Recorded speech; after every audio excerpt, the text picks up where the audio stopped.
você que nos assiste pelo canal do Colégio Porto Real, seja bem-vindo ao nosso podcast. Um podcast sobre educação, tanto para pais quanto para professores, coordenadores, diretores de escola. E hoje a gente vai tratar mais um assunto importantíssimo para alertar pais e também escolas. A gente vai entender de uma vez por todas o que é o bullying, o cyberbullying, conseguir compreender como é que está o panorama da violência entre os adolescentes e até as crianças. Também a gente vai pensar como que a gente pode proteger os nossos filhos e alunos de toda essa violência, né? De todos esses desafios. Eu sou a Andréia Zuazo e eu hoje estou aqui recebendo a Gabriela Lusquinhos, promotora de justiça da Vara da Infância e da Juventude aqui no Rio. Tudo bem, Gabriela? Tudo bem, uma alegria estar aqui, retornar aqui, né, no Porto Real, para a gente ter mais uma conversa, uma troca, isso é sempre importante. A gente está sempre trocando o que acontece do lado de cá, desse lado da justiça. É importante que as pessoas saibam, as famílias saibam, os pais saibam.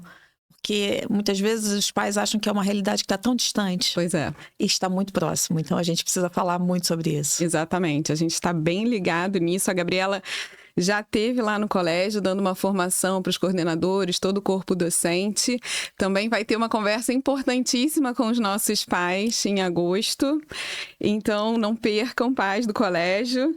E isso, queria te agradecer, eu sei como a sua agenda é apertadíssima e você está visitando várias escolas pelo Brasil, não é isso, Gabriela? Sim, que sim, bom. É uma alegria poder contribuir com a educação. Então, eu queria já começar com você definindo o que de fato é o bullying. A gente até pode pensar o que é o bullying, o que não é o bullying, porque isso gera muita confusão e às vezes as pessoas não sabem dar o peso correto para cada coisa. Então, você pode explicar para gente? Sim.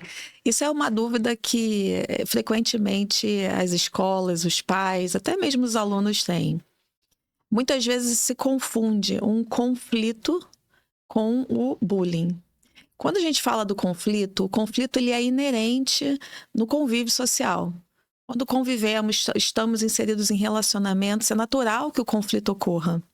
É um entendimento diferente, é uma visão distinta, e tudo isso é natural.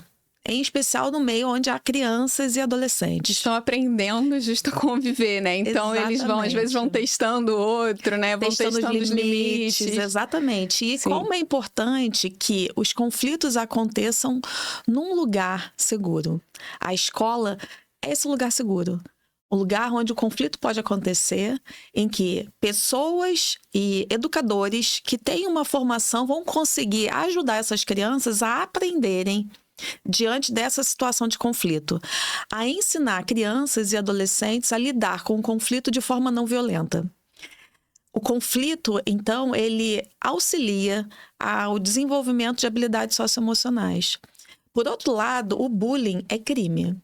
O bullying não é bom em nenhum momento. E a lei, ela entendeu por disciplinar o que seria o bullying, nomeando o bullying como uma intimidação sistemática. É aquela violência repetida, ela se reitera. E a violência pode ser uma violência realmente física, pode ser uma violência psicológica e pode ser até uma violência por exclusão, que a gente tem visto muito entre meninas. Meninas que acabam se excluindo. Juntam 3 meninas e excluem uma. E essa, de forma reiterada, ela não consegue se relacionar. Porque no bullying, a gente tem algumas partes no bullying. Eu vou dizer resumidamente 3 partes. Aquele que é o autor, muitas vezes pode ser um grupo, a vítima, que é o alvo, e a plateia. Uhum. E quando eu falo com os alunos, eu falo muito dessa plateia. Eu falo que... É a grande massa, né? É a grande massa, e é exatamente isso que eu falo. A plateia ela é muito mais numerosa que a vítima, alvo e o autor. E eu pergunto para eles, por que a plateia é tão numerosa e não muda esse cenário? Porque o ambiente da escola, muito mais do que os próprios educadores, diretores, coordenadores e professores, depende muito mais dos alunos do que dos adultos. Sim. E quando eu falo para os alunos que depende muito mais deles, eu coloco eles nesse local, nesse contexto, entendendo que eles têm uma responsabilidade também por aquele ambiente. É entender que muitas vezes se fala assim, o adolescente, a criança é a geração do amanhã, não, ela é a geração do hoje. E isso que eu falo para eles. Vocês têm a capacidade de transformar a situação do bullying. Daí eu pergunto normalmente para eles assim, quem aqui já assistiu uma cena de bullying ou sofreu bullying? E vários levantam a mão. Como vocês se sentiram? Eles dizem, muito mal. Então, até mesmo os que não foram diretamente atingidos pelo bullying, eles se sentem mal. Então, assim, o bullying ele é extremamente nocivo. Não tem como dizer, como muitos falam, antigamente tinha isso. Não é porque antigamente não era visto como crime que hoje a gente precisa admitir esse tipo de violência. Quando a gente ouve crianças e adolescentes vítimas de bullying, as narrativas são de extremo sofrimento, de situação que beira a tortura. Sim. E leva, né, assim, uma série de consequências como ideação suicida, suicídio mesmo. A gente está numa geração assim que o número de suicídio aumentou muito no meio dessa geração, em especial meninas. E o cyberbullying, então, todo esse ambiente da internet, você acha que contribui para aumentar? O bullying, sim, aumenta, porque o cyberbullying, ele acontece, o bullying em qualquer ambiente digital. Quando a gente fala de ambientes, né, assim, a gente tem um ambiente real, que é esse ambiente conhecido pelos pais, conhecidos por nós, e o ambiente virtual, esse ambiente que os pais não conhecem. Existe um equívoco de dizer que as crianças e adolescentes são nativos digitais, que eles sabem tudo lá, eles não sabem também. É um lugar perigoso. E nesse lugar, quando os pais não supervisionam, porque o bullying, quando acontece na escola, a gente tem adultos ali. A gente espera que alguém esteja olhando, A gente espera né? que alguém olhe. Agora, no cyberbullying, ninguém está olhando. E o cyberbullying, a lei entendeu por colocar uma pena maior, porque ele tem um impacto muito mais devastador para a vítima do que o bullying real. Antigamente, quando a gente estava na escola e acontecia uma situação que antes não era nomeado bullying, a pessoa ia para casa, acabou, ela ia ter um respiro. Agora não, ela vai para casa e aquilo que aconteceu na escola vai ser disseminado nos grupos de WhatsApp. Se perpetua, né? Não tem mais sossego, a pessoa não respira em momento algum e vai para o grupo de WhatsApp. Que antigamente a gente tinha como parâmetro a idade em que mais acontecia o bullying e o cyberbullying de 11 a 14 anos. Só que essa idade mudou. E mudou por conta de um aplicativo chamado WhatsApp. Porque a menina também, ou o menino, né? Que você estava falando das meninas mais excluídas. Então, ela se sente excluída o tempo inteiro, né? Então, ela sabe que as amigas saem, estão lá naquele grupinho e que ela não consegue participar, que ela não é chamada a participar.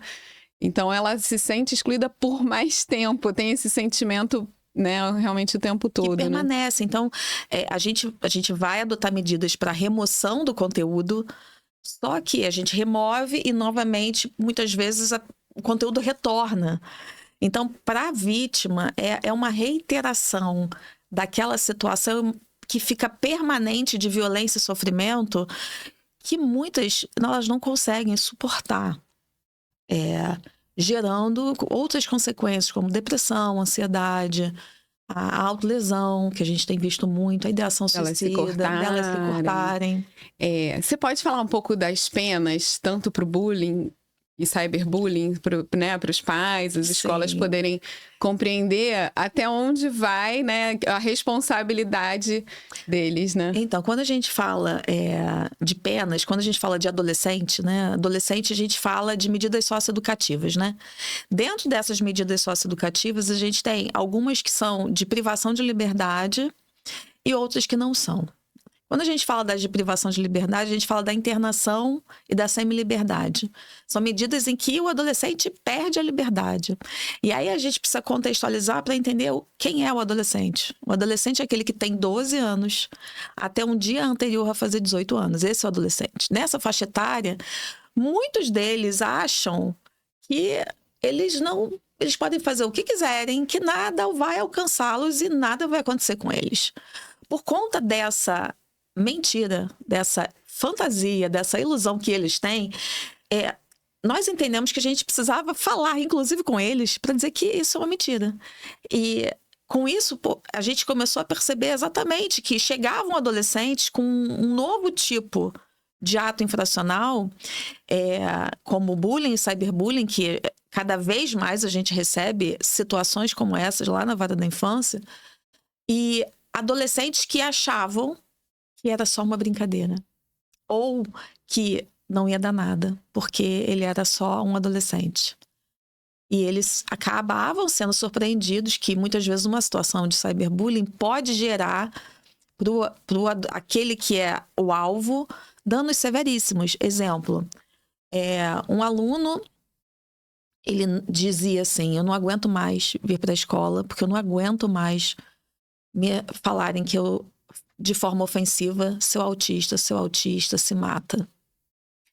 E esse aluno, ele disse que realmente ele teve a ideação suicida. Ele só não fez por causa da mãe dele. Ele falou: minha mãe não ia aguentar se eu fizesse isso. Se alguma coisa acontecesse, ou até mesmo dentro desse ponto, dentro desse panorama, um adolescente que pratica esse tipo de ato, ele pode inclusive perder a liberdade. E aí essas são as responsabilidades, são as penas, vamos dizer, as medidas socioeducativas que a gente pode impor ao adolescente. Por outro lado, quando a gente pensa que hoje crianças de 8, 7 anos usam um aplicativo que a recomendação, a classificação etária é de 14 anos, que é o WhatsApp, quando pais aceitam que, ainda que tenha ali uma recomendação de que não entre aqui se você não tem 14 anos, ainda assim os pais entregam um produto que não é adequado àquela faixa etária. Então, eles estão assumindo o risco de tudo que vai acontecer ali dentro.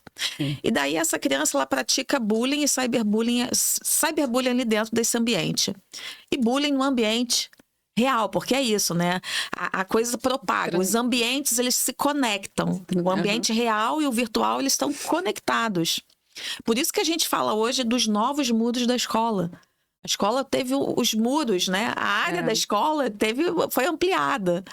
Então, esse aluno, essa criança, né, de 8 anos que pratica uma situação de cyberbullying, a gente não pode a ela aplicar uma medida socioeducativa porque ela não é adolescente. Mas nós podemos aplicar medidas de proteção. Inclusive, havendo a possibilidade de, se configurado um abandono digital, porque é fácil a gente pensar, é um menor, muitas vezes as pessoas falam, é um menor abandonado na rua.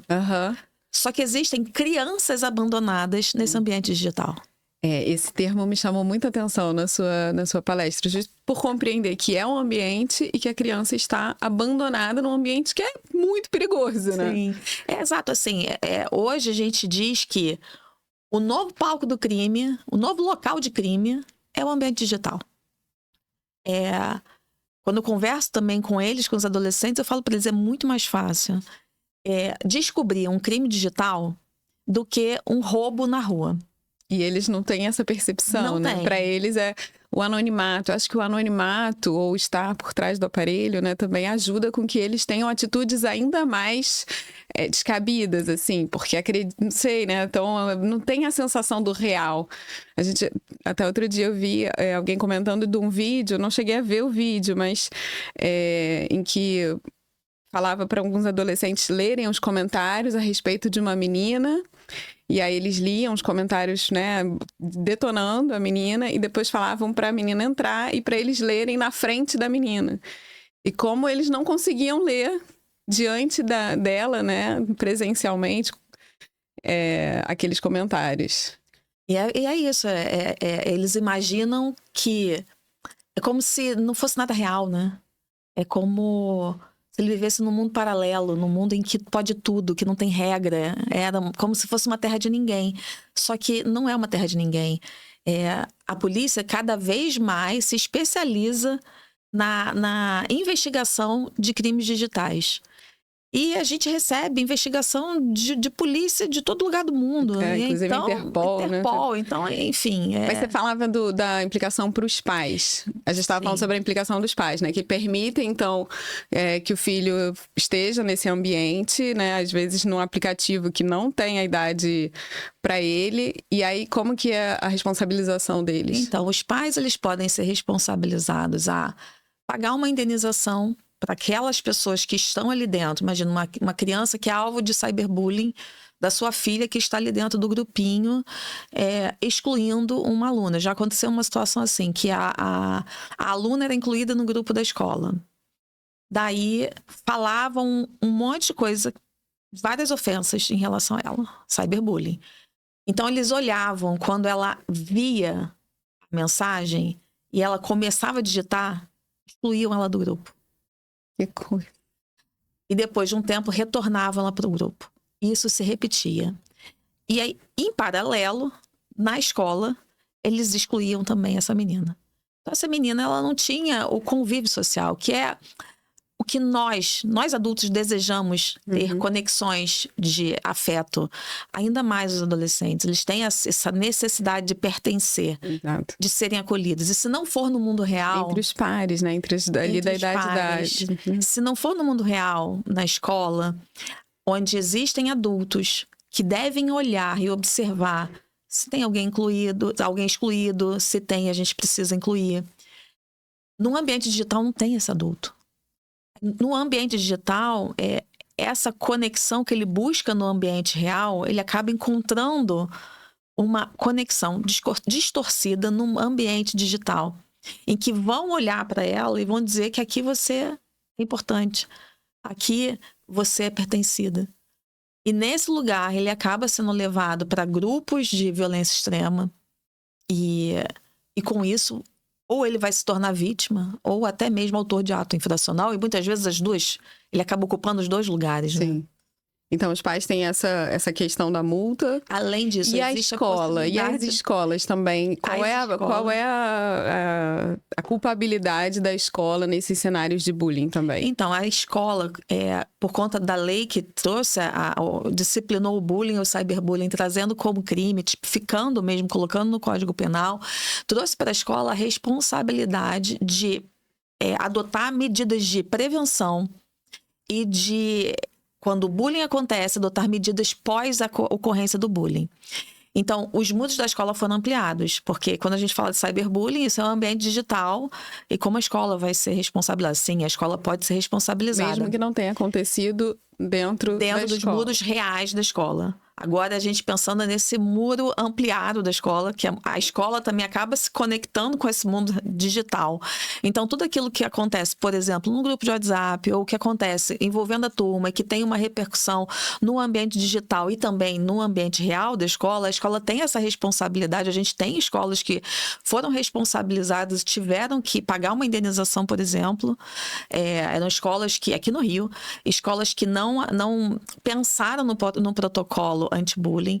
Além disso, não adotavam medidas realmente de conversar com os pais, conversar com os alunos, fazer formação com os pais. E na vara da infância, o que a gente tem feito é impor ao pai e à mãe, como uma medida de proteção, a orientação parental. Então, os pais, eles são obrigados a irem assistir uma palestra, a uma formação que a própria vara da infância faz. E muitas vezes perguntam, mas se o pai não for, como que a gente vai puxar o pai para vir? A gente tem feito algumas outras medidas. Exemplo, restrição de uso celular. Os filhos vão ter restrição do uso celular. Muitas vezes os pais vão se incomodar com isso. Outras vezes é apreender os celulares. Então, os celulares ficam na vara da infância. Outra possibilidade que a gente tem feito e que tem dado super certo é a retenção do passaporte. Aí eles resolvem. E aí eles resolvem. Aparece na vara da infância, advogado, vai lá, olha só, quero participar logo dessa orientação para eu poder viajar. Pois é muito importante falar isso. O Colégio Porto Real, né, sempre valorizou essa parceria dos pais com a escola. E a gente entende que é fundamental que os pais estejam se formando. Você também citou isso na palestra lá no colégio e casa muito com a filosofia, né? Então, a gente tem formação de pais mensalmente, tanto desde a educação infantil, porque é importante lidar, né? Muito antes do celular ser proibido nas escolas, já era proibido, porque o colégio entende que isso não faz parte, né, do convívio escolar, nem deve fazer parte da realidade de um adolescente durante, né, enfim, muitos anos ali da adolescência.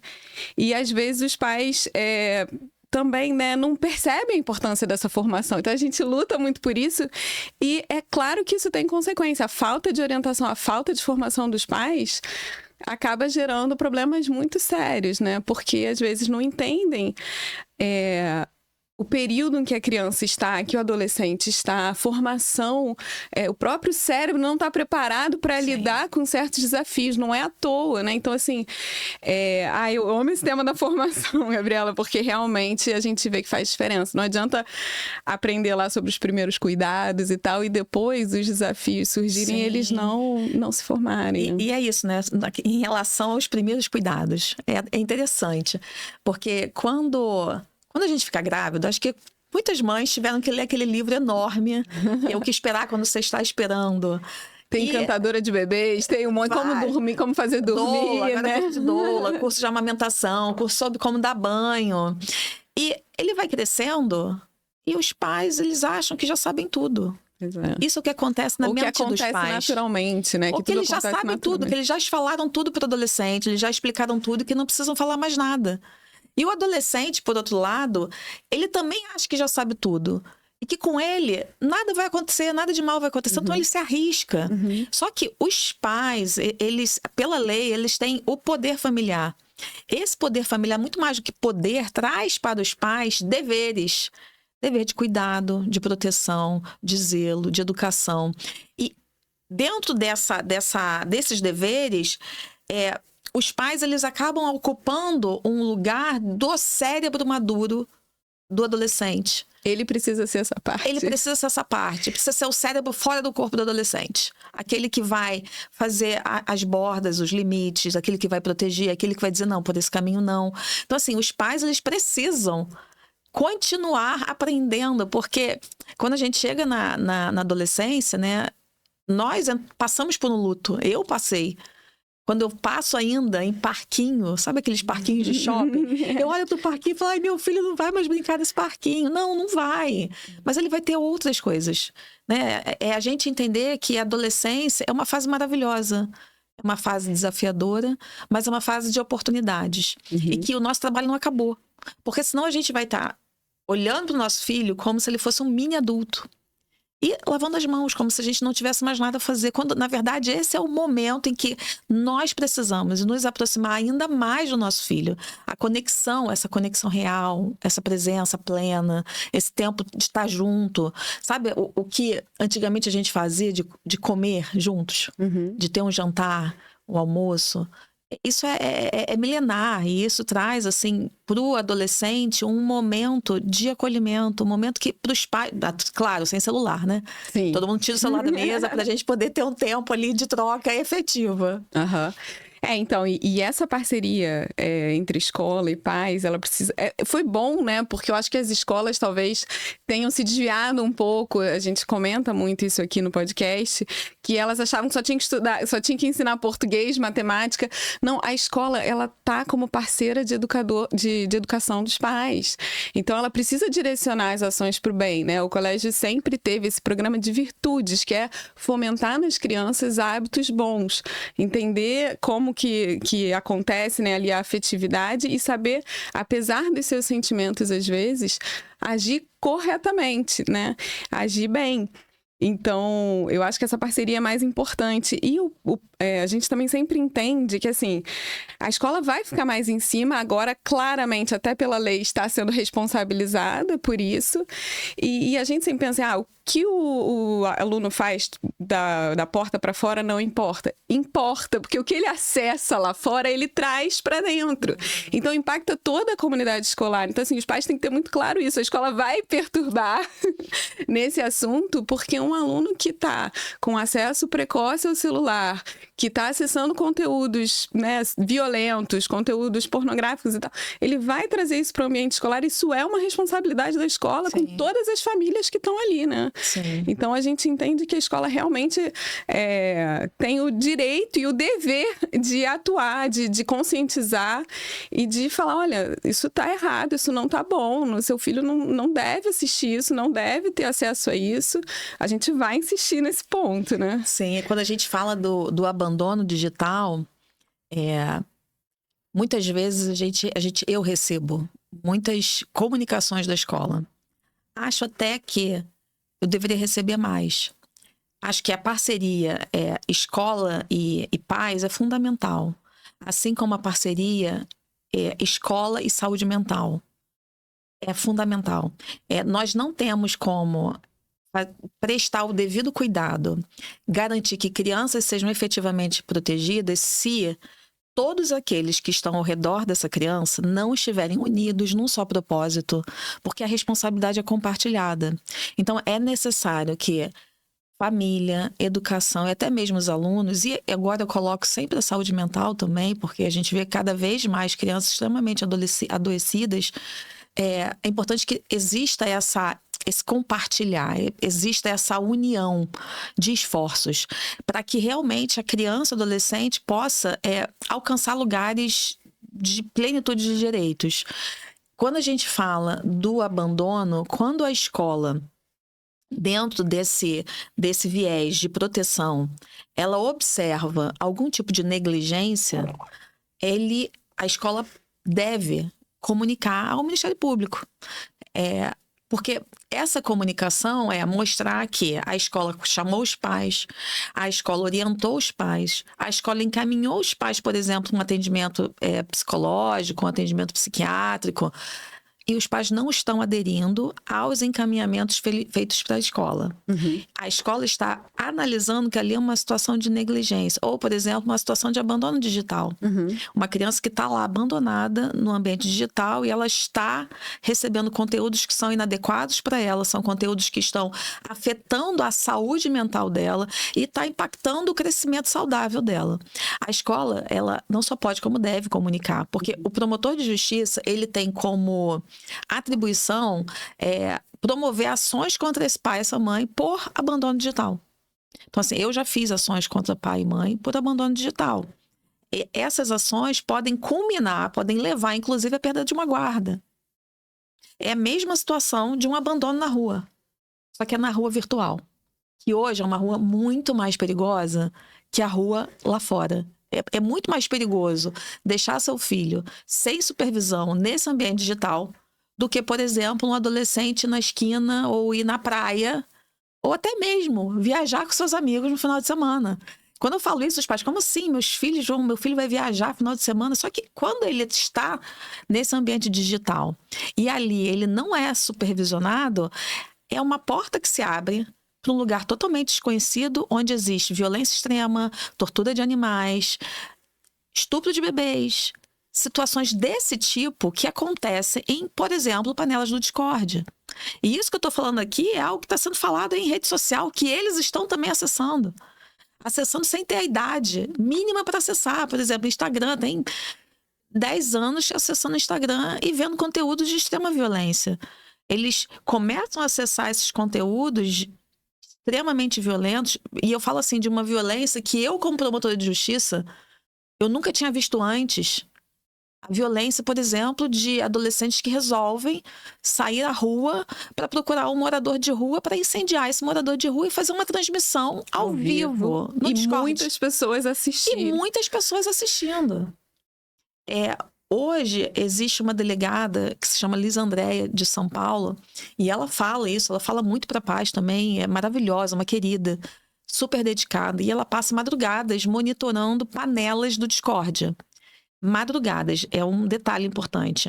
À noite a coisa piora muito. À noite. Então, ali, animais, cerca de 30 animais são torturados por noite.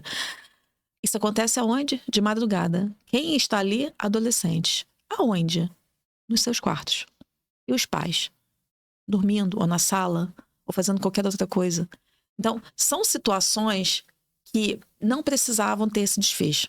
São situações que, se os pais estivessem olhando o que seus filhos estão fazendo dentro do quarto, a gente não precisava ter esses resultados que a gente tem tido hoje.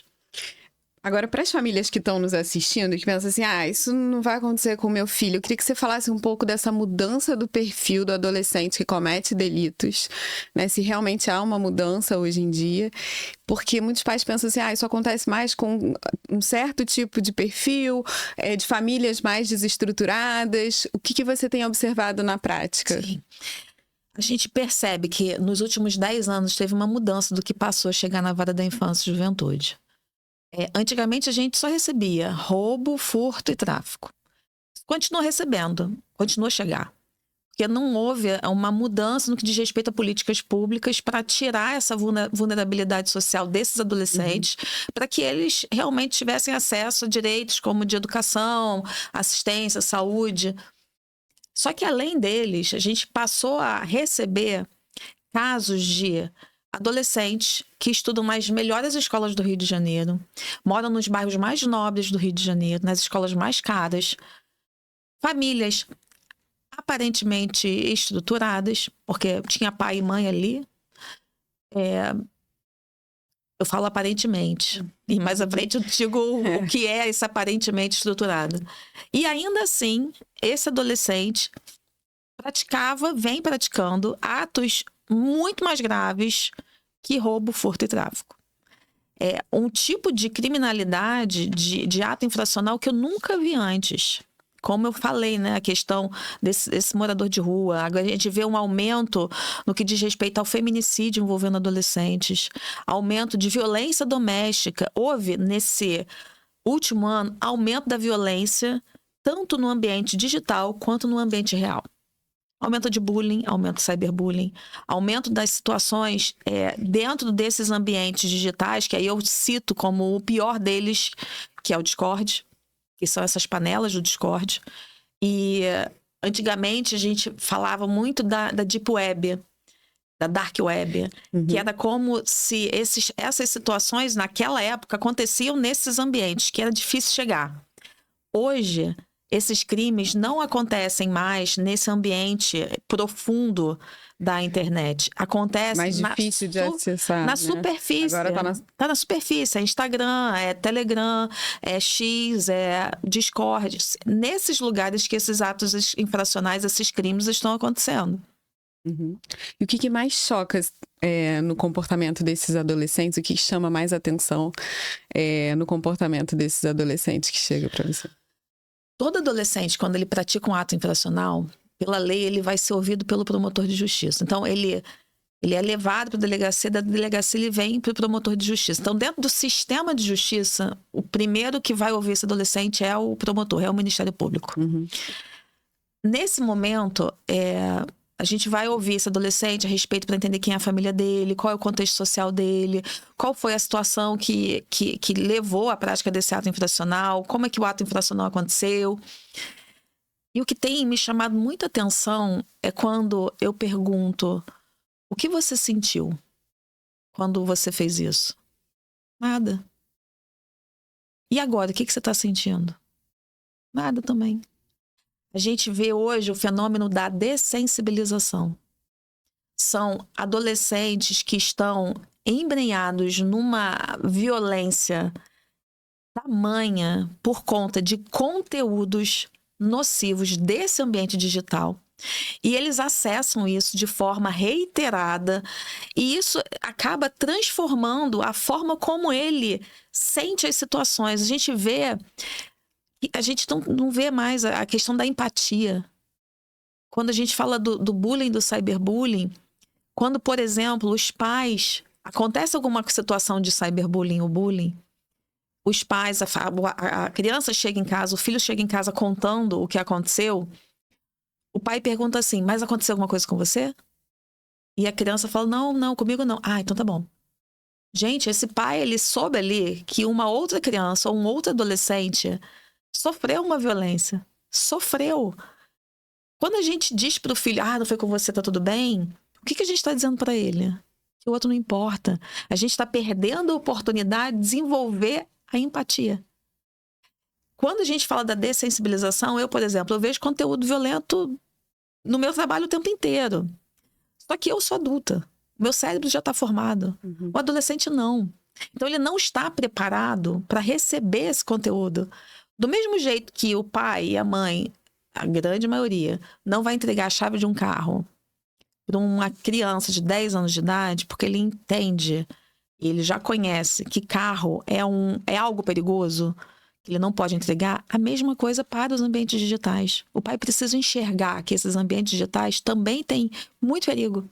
Muito, muito, muito mais que esse ambiente aqui fora. E a criança não sabe frear, né? Não, ele não sabe. Não, esse conteúdo aqui eu não vou ver. Deixa eu dar uma freadinha, deixa eu mudar. Não sabe. Vamos tentar dar alguns parâmetros, então, né? O Jonathan Haidt, lá o autor do livro Geração Ansiosa, tá até aqui o livro. A gente já fez formação lá na escola sobre ele, é um livro importantíssimo. Acho que gerou um movimento muito bom, né? De mães que ficaram mais alertas. Sim. Teve um movimento Desconecta, né? De São Paulo. Então, ele recomenda que não se dê um smartphone para menores de 14 anos e redes sociais para menores de 16. Queria que você comentasse essa classificação, o que você acha sobre essa orientação, qual seria a sua orientação pessoal.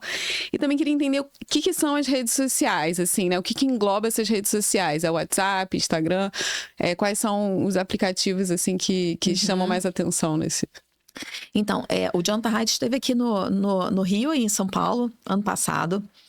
E o meu entendimento é realmente o dele, de que a gente precisa adiar a entrega do smartphone e o acesso a redes sociais o máximo que a gente puder. Então, a recomendação dele, com base em estudos, realmente levando em consideração a neurociência, o desenvolvimento da criança, do adolescente, ele chegou a esses patamares de 14 anos para entregar um smartphone e 16 para permitir o acesso à rede social. E daí, muitas vezes, a mãe, ela leu o livro, ela se convenceu, ela assistiu a palestra, eu estou convencida disso. E ela resolve fazer isso na casa dela. E vira a Terceira Guerra Mundial. Ela tem muita dificuldade em implementar isso sozinha. E o Jonathan Haidt, ele sugere que para problemas coletivos, as ações precisam ser também coletivas. Então, o problema é coletivo, é de todos nós.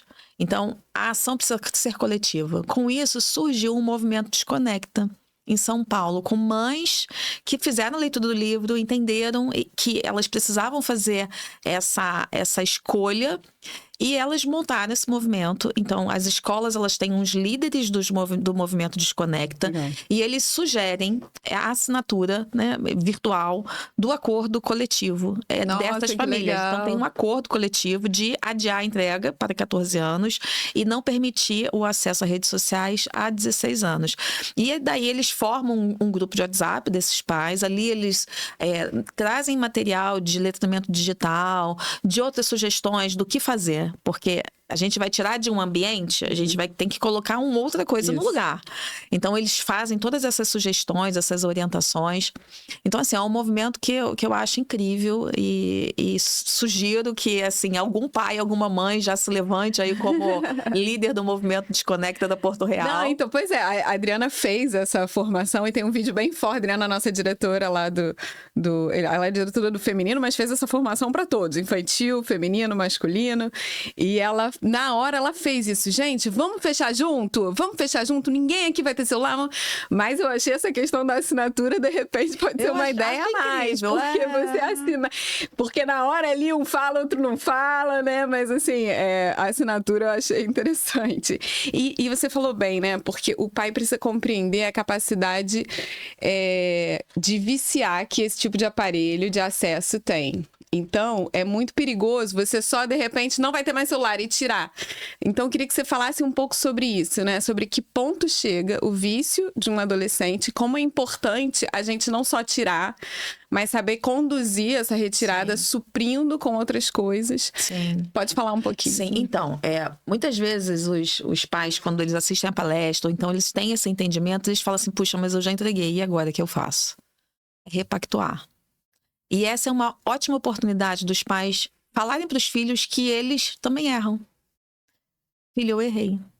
Eu não devia ter feito isso que eu fiz. Eu não devia ter permitido. Agora, eu conheço essa realidade e agora eu preciso repactuar. A gente vai precisar mudar as regras. A gente vai ter que fazer aqui alguns combinados. O primeiro combinado é ele ter todas as senhas do celular do filho. Esse é um combinado. Ele precisa saber tudo aquilo que o filho está acessando. Um segundo combinado vamos combinar então o que você pode acessar e o que você não pode acessar. Você limitar o acesso a alguns lugares. Olha, até aqui você pode, daqui para lá você não. Até o ECA digital, que é uma lei nova, né, que entrou em vigor agora em março, ele estabelece a progressão da autonomia. Muitas vezes eu pergunto para os pais assim, um adolescente pode sair na rua? O pai, não. Eu falo, como assim não? Como que um adolescente não vai sair sozinho à rua? Ele precisa, sim, ter o desenvolvimento, a oportunidade de desenvolver autonomia enquanto ele é adolescente.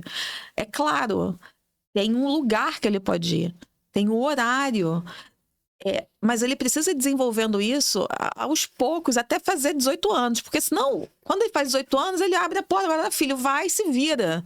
Só que ele não teve o desenvolvimento dessa autonomia. Hoje, a gente pode dizer que rede social, WhatsApp, Instagram, X, Telegram, Discord, TikTok e tantos outros, até jogos online, Roblox, tem uma capacidade, um potencial de viciar, assim como a cocaína. Quando a gente para e pensa e associa o uso de redes sociais ao uso de cocaína, é imaginar a cama do seu filho, do lado, uma montanha branca de cocaína. Você deixaria seu filho dormir do lado dessa montanha branca, de pó branco, de cocaína? Então, quando a gente traz esse parâmetro, porque esse parâmetro é o que a medicina está dizendo agora, que vicia tanto quanto uma droga. E a gente vê crianças, se entrar aí em rede social, você vai ver. São crianças que estão tendo realmente episódios de surtos por conta da abstinência. Quando o pai tenta limitar, a criança surta. Crianças, não estou nem falando de adolescentes. Isso no que diz respeito à questão da saúde mental, mas ainda tem outras situações, como, por exemplo, tem crianças agora míopes. Antigamente, nossos pais, quando a gente tinha lá a TV, a gente botava lá, tira essa cara da frente da TV. Uhum. Você tem que ficar sentado distante da TV. Só que hoje as crianças, elas olham desse jeito. O dia inteiro. A gente vê crianças que estão com problema na mão, porque de tanto tempo tá ali mexendo no celular. Crianças e adolescentes com insônia. Porque ela não consegue desacessar aquele instrumento. Está o tempo inteiro ali. Aquela montanha de cocaína que ele tá ali o tempo todo podendo usar. Então, o quanto de cocaína que pode deixar usar? Pode deixar usar pouco? Muito? É isso, acho que é uma reflexão que os pais precisam fazer. Muitas vezes ele vai precisar fazer isso junto com a saúde mental para poder cuidar dessa criança que vai ser retirado esse equipamento, o uso, que ela já está extremamente viciada, então ela vai precisar da ajuda da saúde mental para isso. Isso é indispensável. Eu recebo muitas situações de adolescentes que há um relato da escola, por exemplo, no sentido de abandono digital, e ele entrando já em lugares, né, panelas do Discord, por exemplo, ou o Telegram, que são, acho que agora, hoje, eu posso dizer que são os lugares mais perigosos, e ele já começa a dar sinais na escola. Situações que ele vive no ambiente digital, ele acaba levando para a escola também. E a escola, quando percebe isso, é dever da escola chamar esse pai, essa mãe, a responsabilidade, até porque também, se não fizer, a escola pode ser responsabilizada. Você falou, eu vi a juíza Vanessa Cavarielli falando uma vez que ela falou para adolescente que ela não ia mais poder ter o celular em uma audiência. Algo. E a menina teve que sair dali com o SAMU, porque ela entrou realmente num surto muito forte, né? Então, nesse nível de vício. E interessante essa questão, né? Eu vi também outro dia um depoimento de uma menina que os pais permitiram o uso do celular, mas tiravam à noite. Mas o que aconteceu? Ela um dia... Mas é bonito o depoimento dela, mas um dia à noite ela resolveu pegar o celular fora do horário, e ela relata justamente isso, que ela ficou conversando com a amiga, quando ela se deu conta era de manhã. Então, como ela depois, assim, ela tinha uma relação boa com o pai, ela assumiu pro pai que tinha feito isso e tudo mais. Mas, assim, só para entender que o adolescente, ele vai ter muita dificuldade, assim, ele vai tentar burlar aquilo. Por isso que os pais precisam estar muito atentos, ser muito claro com as regras, porque ela conseguiu reverter, porque ela tinha uma regra muito clara e uma relação de confiança com o pai muito séria. Ela sabia, o pai perguntou, você mexeu no celular de madrugada? Gente, isso é visível, né? Então, os pais precisam realmente estar atento. E essa questão, né? Alguns pais ficam na dúvida sobre verificar o que os filhos estão fazendo no celular. Você falou da questão da senha, porque seria uma invasão de privacidade. O que você falaria para esses pais que pensam nessa invasão de privacidade? É invasão? Não é invasão? Então, a internet não tem privacidade. Quando a gente pensa que estamos sendo monitorados o tempo todo em rede social, que privacidade é essa? Quando a gente fala para o pai e para a mãe olharem o que seus filhos estão acessando, eu não estou dizendo para o pai olhar, por exemplo, uma mensagem do filho com o melhor amigo dele, ou o filho com a namorada. Mas quando tem um grupo ali de WhatsApp, que tem 200 pessoas naquele grupo, ali não tem privacidade. Então, a internet é uma rua e que é pública, porque todo mundo sabe o que está acontecendo ali dentro, todo mundo está monitorando o que está acontecendo ali. Quando um pai resolve não olhar e não cuidar desse ambiente, ele está deixando o filho à própria sorte, sendo que ele também pode ser responsabilizado por tudo aquilo que o filho está fazendo ali. Não somente tudo aquilo que o filho está fazendo ali, mas tudo aquilo que o filho está sofrendo ali, como vítima. E aí pode ser que, quando ele resolver ver, já tem muito tempo. E muitas vezes são danos extremamente profundos. E que depois é mais difícil reverter. Então, assim, pais, chequem, podem olhar. Não existe a questão de estar violando privacidade. Quando a gente pensa em direitos, a privacidade é um direito do adolescente, da criança, mas é um direito que não é absoluto. É um direito que precisa ter limites, porque você não pode deixar seu filho, em prol da privacidade, sofrer, por exemplo, danos à sua própria vida. Então, é de extrema relevância que o pai e a mãe cuidem também desse ambiente, monitorem, olhem, orientem, até para que possa orientar. Olha, filho, isso aqui não é legal, olha o que aconteceu. Orientar, porque quando a gente fala assim, a decisão de entregar um celular a um filho traz a necessidade de falar de vários temas. Temas como pedofilia, estupro, enfim, armas, drogas, porque tudo isso ele vai ter acesso. Se você consegue controlar que seu filho, consegue ter o entendimento que seu filho, por exemplo, talvez não possa andar num lugar, um bairro que você considere perigoso no Rio de Janeiro, por exemplo, ele não pode ir num lugar onde tem tráfico de drogas. Você sabe que é um ambiente perigoso, você não vai deixar seu filho ir lá. E aí você vai explicar, não, filho, você não pode ir lá porque ali tem tráfico, tem bandido, etc, enfim. Agora, no ambiente real, também no tem. ambiente digital também. No ambiente digital também tem. E daí o pai... Daí para pior. Exato. O pai ele vai precisar explicar para o filho, quando ele permitir que ele vai acessar esse lugar, o que ele pode ver ali. Porque senão o que a gente vê são as redes sociais hoje que trazem muitas referências para as crianças e para os adolescentes, por exemplo, no que diz respeito a relacionamento. Eles aprendem relacionamento dentro desse ambiente digital, porque muitas vezes o pai e a mãe acham que não tem que falar. Ou que ele ainda não tá ligado nessas coisas, acham que ainda não tá... Exatamente. Às vezes a criança acessa, né? Até uma pergunta que eu ia falar, né? É comum uma criança que tem celular não acessar a pornografia, né? Porque o que a gente vê, às vezes, é assim, a criança nunca nem deu um beijo na boca né, nunca teve nenhuma relação assim, um pouco mais próxima, só isso, né? Um beijinho, alguma coisa. E ela já acessou conteúdos terríveis de pornografia. É comum ter celular e não ter pornografia? Não. A criança que tem o celular sem qualquer tipo de limitação ali no celular, por exemplo, através de um aplicativo de controle parental, de supervisão parental, essa criança vai acessar tudo que é possível para ela. Assim, com ECA digital agora, a gente espera que isso realmente mude e que ela tenha realmente... ela não tem acesso a conteúdos como o da pornografia. Mas até que as redes sociais se organizem e consigam realmente dar conta de impedir que crianças acessem esse tipo de conteúdo, crianças têm acesso à pornografia, adolescentes têm acesso à pornografia. Quando a gente vê situações de estupro coletivo, que está cada vez mais próximo dessa realidade de escolas particulares, já está cada vez mais próximo, já está nesse lugar. Quando a gente vê as imagens, porque adolescente ele não só faz, mas ele faz, grava e compartilha. Então a gente vai acessar. Quando a gente vê os conteúdos, são cenas que é um tipo de relacionamento sexual que não é um relacionamento real. Da onde que eles estão vendo isso? Aonde que eles tiveram referência disso? Porque muitas vezes o pai e a mãe ainda não falou nem desse tema com eles. Então, assim, os pais precisam falar. E adolescentes muito novos, né? Exato. Então, os pais vão precisar falar desse tema. Porque é necessário falar. Porque se não for eles a falarem, eles vão aprender isso em rede social. E vão aprender de uma forma distorcida. De uma realidade, de um tipo de relacionamento que não é o real. Na vida real das pessoas. Os pais esquecem que existe uma coisa no ser humano, isso em todos os seres humanos, todos nós, eu acho.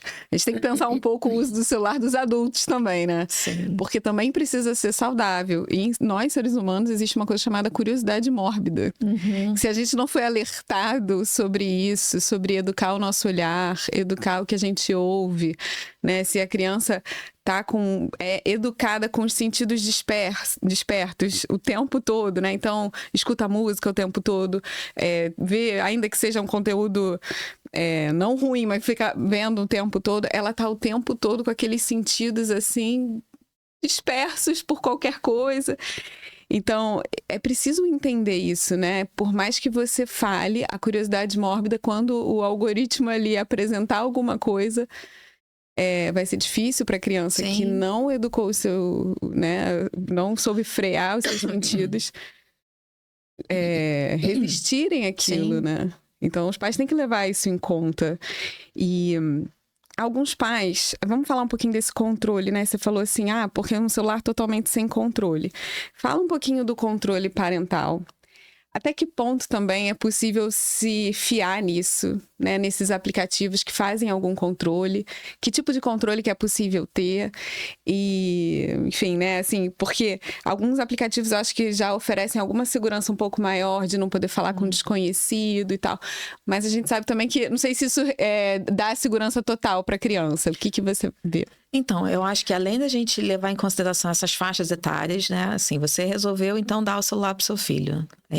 Além de você orientar tudo aquilo que ele vai ver lá dentro, você vai precisar colocar espaços para limitar o acesso dele a determinados conteúdos.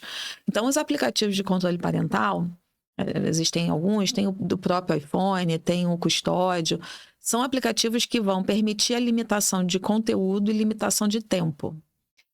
E bloqueio em determinados momentos, por exemplo, à noite, que é o ideal, bloquear o acesso no período noturno. Existe possibilidade de violar essas regras, o adolescente? Olha, eu vejo assim, o custódio, os adolescentes reclamam muito do custódio.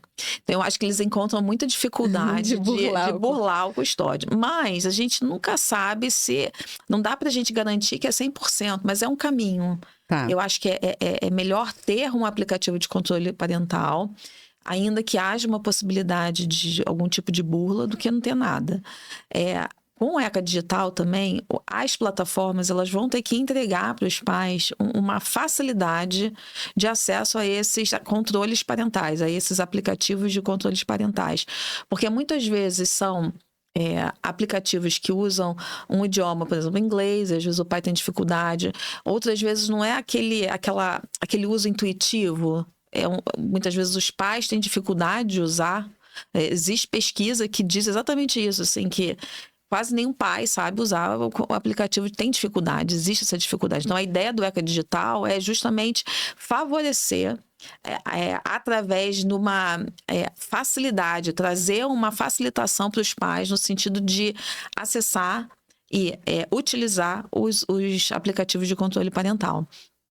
Então, assim, a recomendação é use os aplicativos de controle parental. É essa a recomendação, porque isso é importante, é relevante. Eu acho que isso já traz ali uma peneira, sabe? Sim, já é uma segurança, né? Agora, isso que eu ia falar, né? De repente, dependendo do adolescente, ele consegue burlar esse... Sim, o adolescente a gente tem que estar o tempo inteiro uma página à frente. É impressionante como eles descobrem a nossa senha rápido, né? Foi uma olhadinha ali. Tem crianças pequenas, mas eles conseguem descobrir a senha rápido. Imagina um adolescente ali ávido por falar um pouquinho mais, sim, ou por, né, movido ali pelos seus hormônios, por tudo. E acho que também entendo um pouco isso que a gente conversava, né? Ainda assim, existe uma maturação ideal até para uso em conversas com pessoas que você conhece, porque também não está livre, né, de mesmo tendo bastante controle, não podendo falar com desconhecidos, existe a questão do bullying que é favorecido, sim, né? E algo que me chamou muita atenção naquela série do adolescente, é aquela questão do código que eles conseguem desenvolver rapidamente, que os adultos não conseguem ler.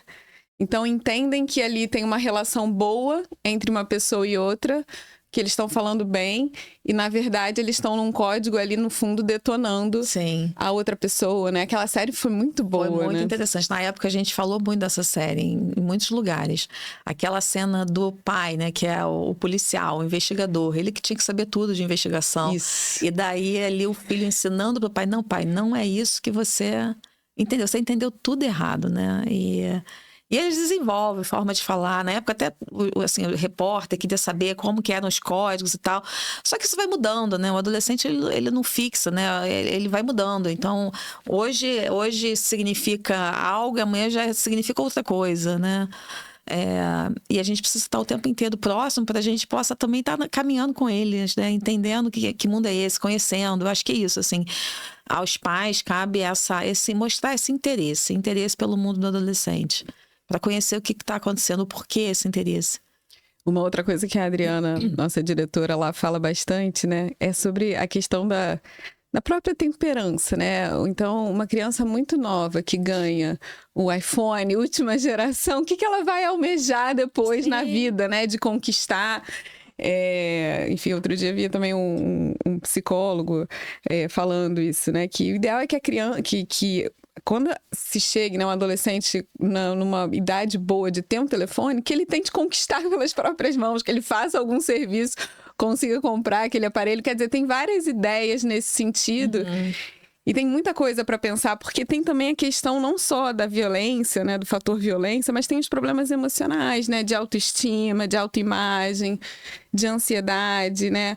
E esse alto grau de vício que a gente comentou também. Mas tem pais ainda de crianças pequenas, até bem pequenas, e maiores que acham que precisam dar um celular para o filho. Então, a criança pequena é aquela coisa que eu não consigo deixar parada. Queria que você comentasse um pouco sobre isso. Eu preciso fazer as coisas, ele precisa, né, estar com o celular ou estar em frente a uma tela. E os adolescentes, assim, é o medo do filho ficar muito excluído. Porque, todo mundo já tem e ele não tem. O que você pensa sobre isso? Não, eu vou voltar até à questão do movimento Desconecta. Eu acho que é um excelente caminho, porque é uma ação coletiva. Então, não vai ser só o seu filho.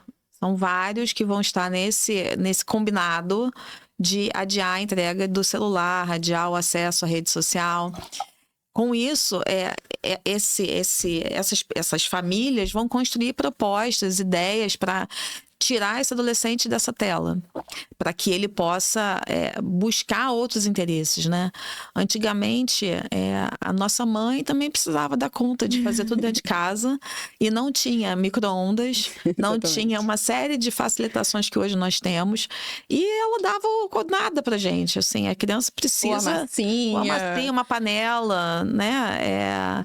Eu dava muito no meu filho, eram adesivos. Era um livrinho de adesivo que montava historinha. Então, assim, existem possibilidades, né? A gente não pode escolher o movimento mais fácil. Porque daí a gente fala, né? Assim, o que a gente vê é a questão das famílias disfuncionais, né? Da parentalidade disfuncional. Que é essa parentalidade que a gente acaba dizendo de filhos invisíveis, de pais distraídos. Pais que estão distraídos fazendo as coisas que precisam ser feitas.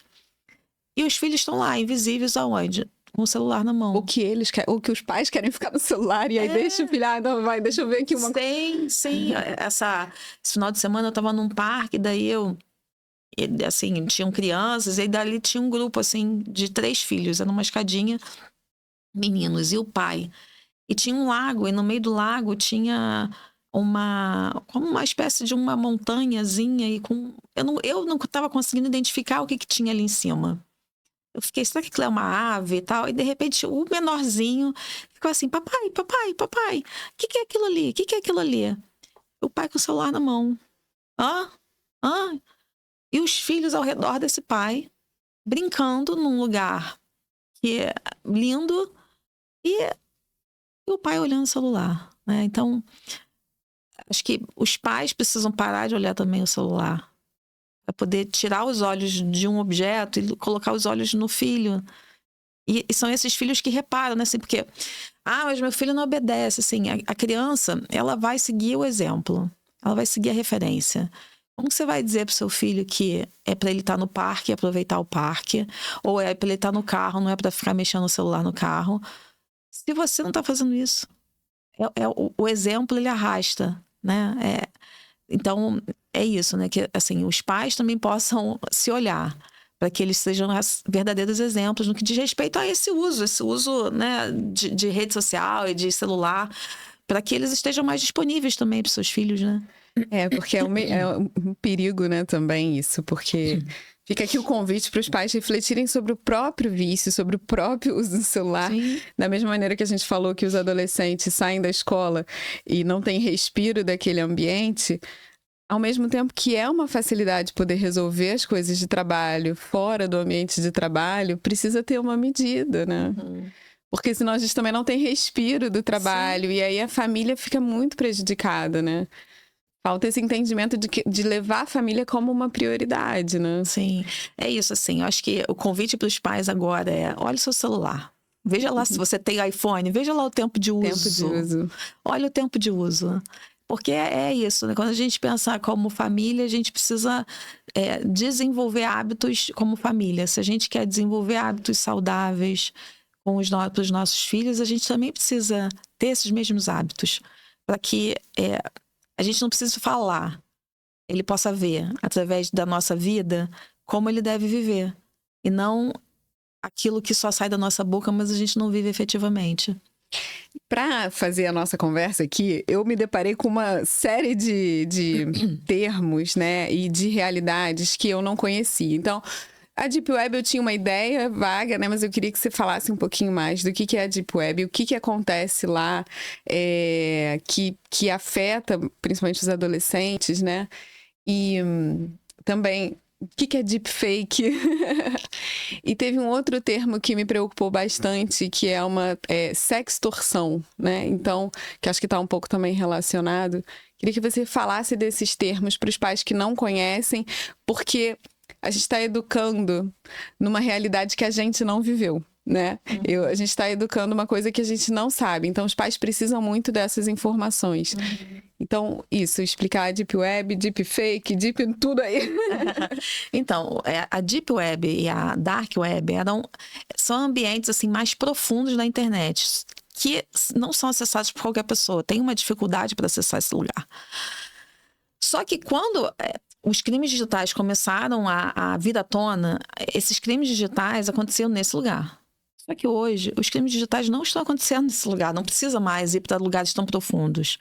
Eles acontecem na superfície da web, como no Instagram, no Discord. Assim, o Discord, como é que a criança entra no Discord? A criança tem lá um TikTok, aí ela gosta de dançar, ela gosta de ver lá o skincare, que a gente vê meninas agora, né, com Esse é altos... o tema da adultização também é bem importante. Exato. Quando a gente fala de acesso à internet, né? E daí a criança, ela tem lá, vendo lá o TikTok, vendo skincare, vendo dancinha, etc.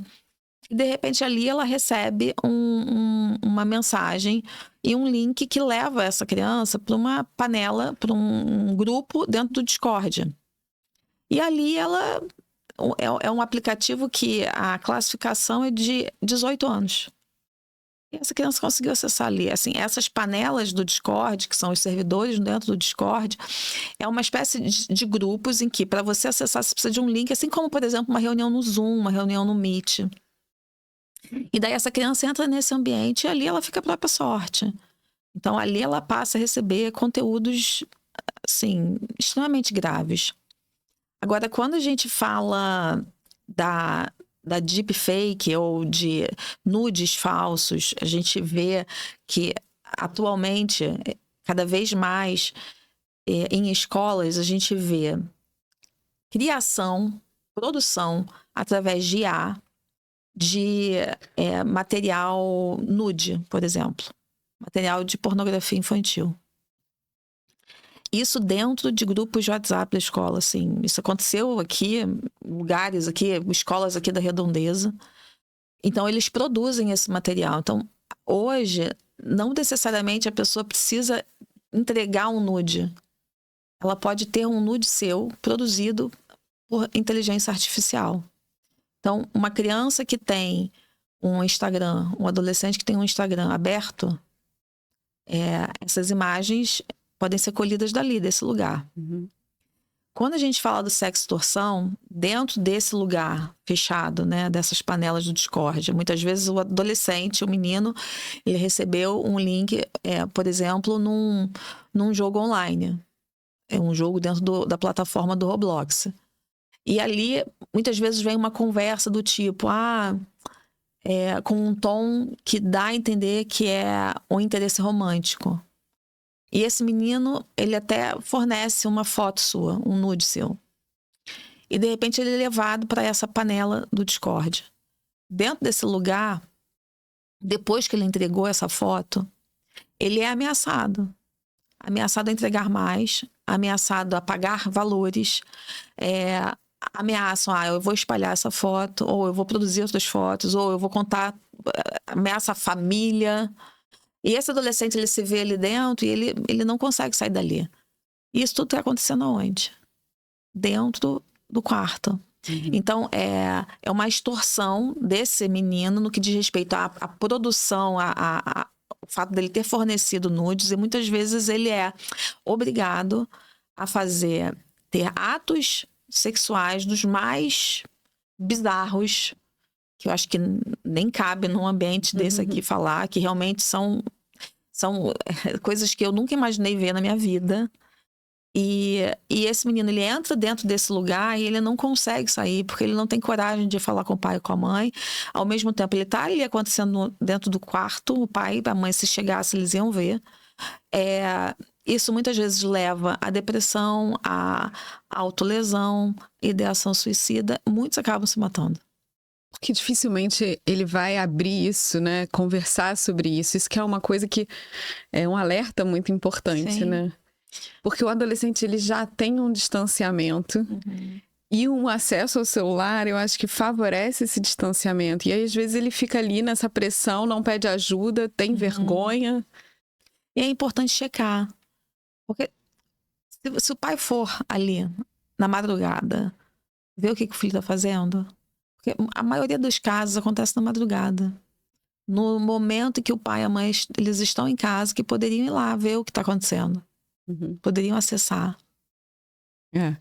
E é muito importante isso, né? De estar perto, observar o filho. Quais são os sinais que você avalia que os pais poderiam notar de repente, uma mudança de comportamento, alguma coisa que indiquem que o filho está sofrendo algum tipo de pressão, seja o bullying presencial ou essas situações mais sérias na internet? Que tipo de sinais que os pais podem observar? Mudança de comportamento, queda no rendimento na escola, isolamento, Muitas vezes uma mudança no que diz respeito a uma criança que era mais introspectiva ou, na verdade, era mais extrovertida, ela fica mais introspectiva, não deseja, não tem mais vontade de fazer nada, não tem vontade de sair. Ela resolve só ficar isolada. É um desinteresse total. É um desinteresse total. E daí as coisas mais graves realmente se cortar, ideação suicida. É importante o pai, vai lá, levanta o lençol, dá uma olhada como é que tá a perna do seu filho, o braço do seu filho, porque isso parece que tá longe, mas não tá não, tá muito perto. Muito perto. Quais são os aspectos dessa interação social que favorecem mais a violência no ambiente de cyberbullying? Favorece mais a violência nesse ambiente virtual? Quais são os aspectos ali que... Eu acho que é essa ideia do anonimato, né? Ele acha que ali dentro ninguém tá vendo nada e que vai ficar tudo ali e que ninguém vai saber de nada. Então ele acaba dentro dessa ideia, acha que tá ali escondido, que ali nada vai vazar. E vaza. A gente tem agora os perfis anônimos, né? Que são os explanas. Várias escolas têm explana, né? Que são os perfis em que eles acabam divulgando nos stories fofocas. Só que fofocas, quando... Mas o que? Os adolescentes criam esse perfil? Os adolescentes criam. E daí ali, dentro desse lugar, imagina um perfil anônimo no Instagram. Fechado. E ali nos stories eles colocam várias fofocas, situações que acontecem na escola, mas que não são fofocas, são crimes. Porque quando ele está ofendendo alguém, ele está difamando alguém, ele está caluniando alguém, ele está praticando cyberbullying, são crimes. E eles imaginam que em 24 horas vai sumir, ninguém vai ver. A própria pessoa não vai ver. Só que aí printa, encaminha. Essa é a questão do cyberbullying, né? É um bullying perpétuo, porque a partir do momento que alguém printou aquilo ali, não tem mais como... É impossível, né? A gente conseguir evitar impedir, assim, fazer realmente toda a remoção do conteúdo. É muito complexo, é muito difícil. Então, por isso que a gente acaba dando uma pena mais severa, né? Assim, a gente considera que é mais grave que o bullying. E também, assim, a pessoa às vezes escreve uma coisa sem pensar muito. Às vezes num grupo de amigos mesmo, escreve, né, uma situação extrema, assim, a pessoa tá sofrendo muito bullying, o outro lá, amiguinho lá, fala, se mata, não sei o quê. O cara escreveu aquilo meio sem pensar, mas a pessoa que já tá com uma... muito pressionada, vai ler e vai reler e vai reler e aquilo pode gerar uma gravidade muito maior. Sim, né? Com certeza, se perpetua, né? Porque não apagou. Uma coisa é você estar num ambiente real ali, vamos dizer, na escola, e a criança ouviu e acabou. Mas é como se fosse uma gravação e ela ficasse assistindo aquela cena várias e várias vezes. E entra ali num funil de depressão, ansiedade e é muito mais grave mesmo. Assim, os danos à saúde, à vida, são gravíssimos. Você falou do Roblox, tem outros jogos virtuais que você alertaria como perigosos ou que entram muito essa questão da sexualidade nos temas? Mas assim, o Roblox, ele é uma plataforma que tem vários jogos. Então ali tem jogos de todo tipo. Então, o Roblox, ele já tem... Dá para fazer um podcast só de Roblox. Porque o Roblox tem ali uma infinidade de perigos e riscos. E chega até você, num nível que chega até o Ministério. Chega até o Ministério Público. Mas tem outros jogos, Fortnite, LOL, todo jogo... Minecraft, todo jogo é possível ter cyberbullying. Qualquer ambiente digital... é um lugar onde o cyberbullying pode acontecer. Me chamou muita atenção uma vez que um menino muito pequeno, não conhecia o menino, a gente estava lá na igreja mesmo, e ele falou assim, seu filho joga não sei o quê, porque a voz dele parece com um amigo que eu converso. Eu fiquei assim, nossa, aquela voz ali de se bobear, meus filhos não jogam, então não era isso, mas assim, a criança não tem noção, ela acha que é aquele menininho ali que joga com ele. Às vezes, né, hoje em dia, as tecnologias, é capaz de ele estar falando com um adulto e tá achando que é um amiguinho, né? Sim. Eu não sei se foi o Instituto Alana que fez uma postagem em que botava uma menininha num parque. E ela toda arrumadinha, devia ter o quê? Uns 8 anos. E de repente chega um adulto. E ele fala, oi, tudo bem? E ela começa a conversar com ele. Ai, que bom que você veio. E ela, não, mas como assim que bom que você veio? E quem é você? Eu falo com você, eu que sou fulano. Então era ele que estava falando com a menina. A menina, ela não sabe quem está do lado de lá, né? Ele vai achar que é da mesma idade dela. Então, essa postagem, esse material que eles produziram foi muito interessante para mostrar isso, né? A criança, ela não sabe, ela não tem condição de saber quem está do outro lado. E ela tem uma confiança muito pueril ainda, né?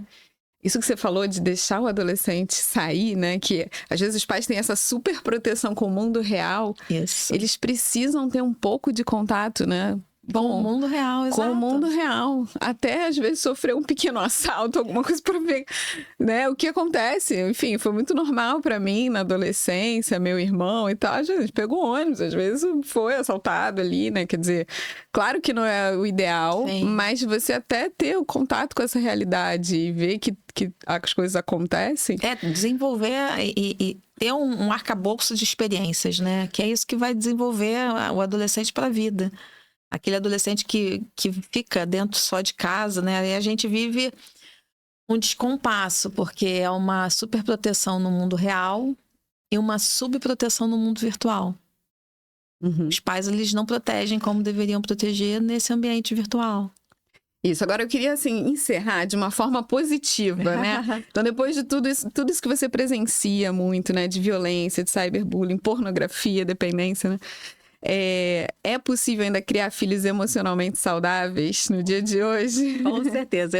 Enquanto eu estiver aqui nesse lugar, como promotora de justiça, é porque eu acredito que é possível ter um outro tipo de vida, né? Crianças fortes, saudáveis, emocionalmente fortes, que podem realmente sonhar e viver aquilo que ela sonha.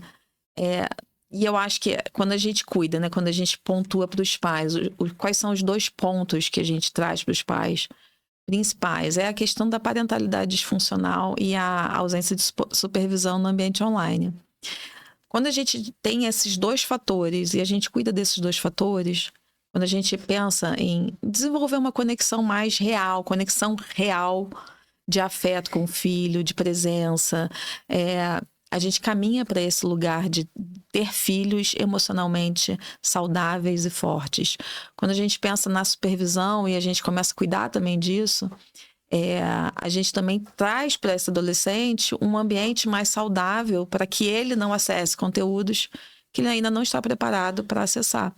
Eu acho que esses 2 fatores, eles convergem para esse caminho de criar filhos emocionalmente estáveis, estruturados, fortes e felizes, né? Eu acho que é isso que a gente quer, que a gente quer que nossos filhos, eles tenham uma vida maravilhosa e, enfim. E eu acredito sim que é possível. Com todo esse trabalho que você tem feito, né? Que as escolas realmente sejam esse ambiente seguro, que não haja abandono, né? Nem a gente infelizmente vê até nas escolas, às vezes públicas, municipais, a gente vê um certo abandono, né?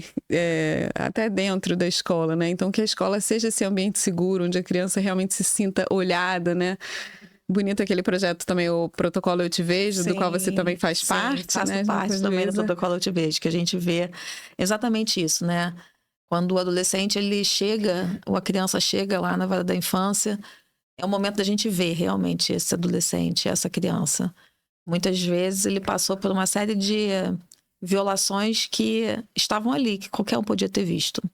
Então ele passa por uma vida de invisibilidade e essa invisibilidade faz com que ele permaneça em situações de extrema violação, de violências, e que a gente precisa ver, né? Então que seja a escola a ver, que sejam os pais a ver, né? A gente precisa ter coragem para ver, mesmo que seja desafiador dar conta de tudo aquilo que a gente vai ver, mas é importante ver, a gente precisa ter essa coragem. Isso. E também, Gabriela, eu vi que você é cristã, né? Tá lá no perfil. Você acha que falta um pouco essa visão cristã, que falta às vezes no adolescente? Ele às vezes tem tudo, mas falta uma visão transcendental, né? Enxergar que existe um Deus que o ama, que o vê sempre, né? Ele está sempre sendo visto. Os adolescentes têm tido pouco contato com essa realidade. Eu acho que assim, a espiritualidade, né, é fundamental para a vida dos adolescentes, das crianças. É importante entender que existe algo além disso aqui. Né? Alguém além disso aqui. Eu sou cristã, né? Então, para mim, é Jesus, Deus, enfim. E eu sempre, muitas vezes eu converso, né? E falo, eu não sei o que você acredita. E aí a pessoa, não, eu acredito em Deus. Então, eu acho que é importante ter essa base, né? Na espiritualidade, desenvolver esse relacionamento com Deus, para que a criança ela possa ver que não existe só isso aqui, né, que a gente está vivendo, que existe um outro lugar, existe Deus que está cuidando de todo mundo e está cuidando dele. Então, eu acho que é fundamental, sim, desenvolver até esse lado também, né? Até para eles entenderem, né, com tanta coisa que, né, vai fazendo meio sem pensar e tal. Existe uma frase daquele filme O Gladiador que é: todas as nossas ações, elas perpetuam pela eternidade, alguma coisa nesse sentido. Entender que não é só o temporal aqui, né? Sim. Então, achar que tem uma consequenciazinha aqui. Não, isso se perpetua, né? Sim. De uma forma muito profunda. Acho que falta essa... Sim, eu acho que sim. Acho que falta o entendimento de entender a sua identidade e seu propósito, né? Eu tenho uma identidade de... Sou filho de Deus. E Deus me colocou aqui para cumprir um propósito, né? Eu me vejo assim, né? Deus me colocou aqui, eu não estou aqui como promotora de justiça à toa. Eu estou aqui porque eu preciso resplandecer essa luz de Jesus e levar de forma, né, amorosa essa realidade que é do Evangelho, né? E cumprir o meu propósito mesmo, como filha de Deus. Isso. Então, acho que é isso. Eu continuarei aqui nesse firme propósito. Isso aí. Não é só evitar o mal, né? Mas conseguir encaminhar eles. E claro, a noção de Deus, né, ajuda muito na formação da moral. Sim. Porque se não existe um Deus, né, é muito mais difícil a compreensão de bem e mal e de por que, né, fazer o bem mesmo quando esse bem custa, né, o valor que cada pessoa tem, né, diante de Deus, não é só isso aqui, existe a eternidade, né, que você tem que buscar. Então tem muita coisa boa para a gente oferecer para os jovens, sim, né? Com certeza, esse é um caminho. E eu acho que é isso, a gente precisa mostrar esse caminho, né? Que para eles trilharem esse caminho e, enfim, alcançarem os lugares que eles precisam alcançar. E eu acho que é fundamental ter essa base forte, sabe? Essa base forte, assim, em Deus. Nossa, uma alegria, um prazer enorme conversar com você. Dá para conversar durante o dia inteiro aqui. Eu sou muito fã, assim, do trabalho que vocês estão realizando. Eu espero que realmente tenho certeza que já está trazendo um grande impacto nas escolas, nas famílias, né? Fortalecer essas famílias. Pra gente é uma alegria. É maravilhoso trabalhar com escolas, trabalhar com crianças, com adolescentes, com famílias. Deve ser difícil. É difícil, mas eu sou assim, eu faço aquilo que eu realmente amo. E é muito bom a gente fazer aquilo que a gente ama. Saber que a gente está no lugar certo, fazendo aquilo que a gente acredita que é o certo, nem sempre acertando, mas sempre com esse desejo de acertar. Então, uma alegria estar aqui. Mais uma vez, a gente está juntas e... Em breve estaremos juntas de novo, em agosto. Os pais que se preparem para essa conversa. Muito obrigada. Obrigada, Gabriela. Obrigada a você que nos assistiu. Não deixe de curtir, de compartilhar muito esse episódio, porque realmente as famílias precisam, os adolescentes precisam, as crianças precisam. Então, não deixe de compartilhar. Muito obrigada. Até a próxima.